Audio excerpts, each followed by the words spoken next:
screenshot ya Josephat Seguya mwaclaiming nti DNA wandudo mu kubaana bange. Dr. Jose Chameleone munanga ate avuddeyo ku nsonga oluvannyuma munanga ate ku bibadde bitambula nti nno ku baana baalina nti kuliko munanga ate atali wuwe. Ensonga ya DNA efuuse munanga ate ensonga so ng'ali mu kwanukula munanga ate munnamawulire muyite munanga ate Joseph Seguya so byengenda okubeera nga nkutuusaako.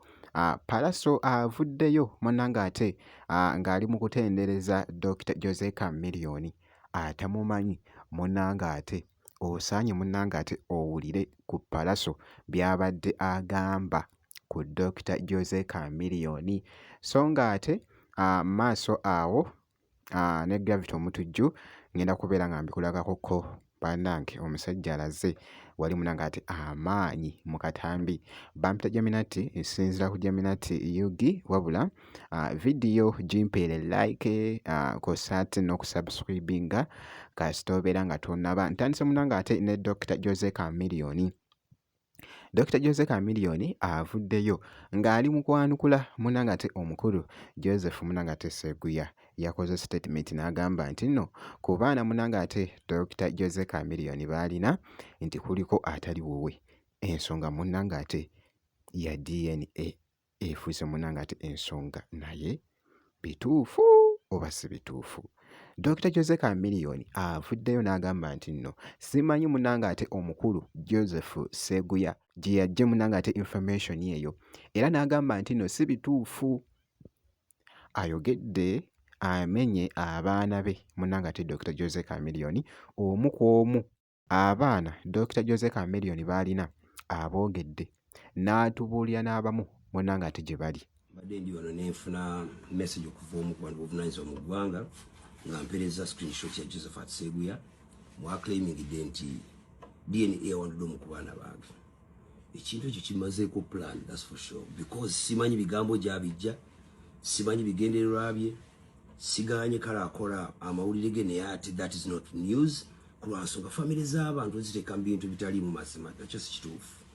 Nina abaana bange bali mu USA, omulala ali Belgium, omulala ali Toronto, so simanyi bukakafu ki bwalina ku bintu byayogerako era ntuusa okutegeeza public nasodo ki okulaba video yange eno nti ebyo byolaba Seguya Josephat byawandisa ku Facebook ye yamanyi gyabijja ate bw'anaaba byongeddeyo nga yagala okubinyigiriza ennyo yabikakase ndowooza tuyinza n'okugenda mu kooti kyesaali yagadde tutuukeyo.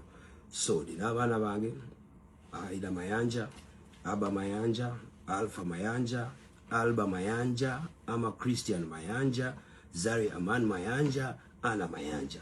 Kakati simanyi ye gwategeeza ku kikyayogerako ekyo sibitegeera dho naye ntuusa okukola clarity eri ffenna abantu nti ebyo Josephat Seguya byawandiise awandiika bintu bye lwa bigendererwa bye mubeere bulungi mukama bankuumire. Nga bwogezako okulaba munnange weebityo munanga ate weebitambudde mu katambi Dr. Jose Chameleone ng'ali mu kakasa munnange ndowooza munnanga ate obitegedde so naye bitambula yamaze dda okusayininga munanga ate divorce wali jjukira nti nno ibadde bitambula wali ku divorce ne mukyala we ku byempuliddeko imbu yamaze dda munanga ate ogisayininga so kati awo kiba kiwedde. Ako konka kulekedde munanga ate mu comment section so nkwongeddeyoko Palaso avuddeyoko n'atendereza munanga ate muganda we Dr. Jose Chameleone nti munnange musajja wa tabbu. Dr. Chameleone bamu honoring Canada mu 2019 awo si myaka nga 7 emabega nga bamwebaza for his massive contribution to the East African entertainment industry nga bamwebaza naye azaalibwa wano Uganda.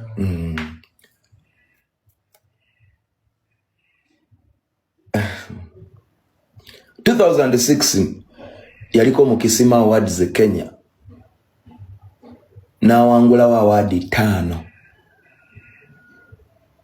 era bayinza okuba ng'oggyeko Juliana nga tebawera abayimbi nga 3 bawangula Kisima Awards ezo mu Uganda naye bayimbi banne baaliwo okategedde nabo nga bayimba banne tuyiga okujjukira tujjukirwe yiga okujjukira ojjukirwe muve mu ebyo kati tukomeoka e Uganda eyagala oyagalwe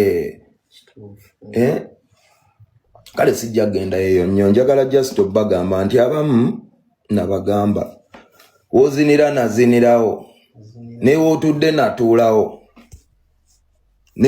nejolaga naze natuukayo leka waakayogere ddaku minzaani weepime ab'obunyama bawujje ekyo tekikutaasanga tolina waaka oyinza okuba gwe waakalaba miliyoni esooka nga nnene naye nga abasajja bakwata dda billions kati ate gwe olukute miliyoni bukati anyiiza olw'okuba nina akakadde mu nsawo bro ye muyimbi nno munanga ate Pallaso bw'atyo bw'abadde agamba mu katambi ako so nga nkongeddeyoko Gravity omutujju abaddeko ko n'ekifo munanga ate kyabadde atuukamu nga bw'ogezaako okulaba emmotoka ye ndowooza munanga ate ogiraba wembeera nga seerabidde munanga ate Range Rover nga bw'ogezaako munanga ate ogiraba mu katambi ako.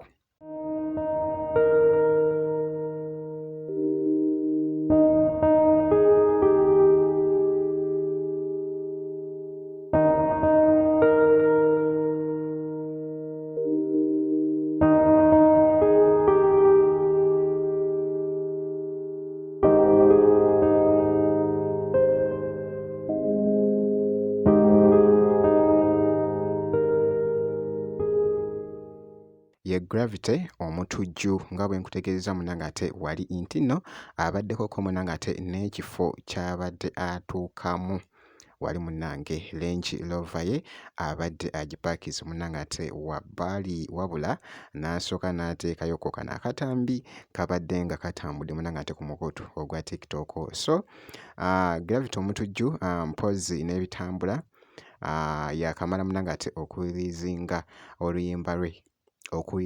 munanga ate oluyimba lwe olupya nnyimba nnyingi nnyo munanga ate zaatadde wali emabegako nyamunyamu kaakati omuti lwe luyimba lwabadde yakata munanga ate ebiro bino era nga woobeera nga tonaluceekingako genda kati oluceekinge oluyimba lwa Gravity omutujju omuti oh my god ye Gravity munanga ate omutujju obutasoba munanga ate update yonna eri Gravity omutujju olina omakinga sure nti nno osubscribinga ebisigadde byonna just bitwekere kasita obeera ng'osubscribinze.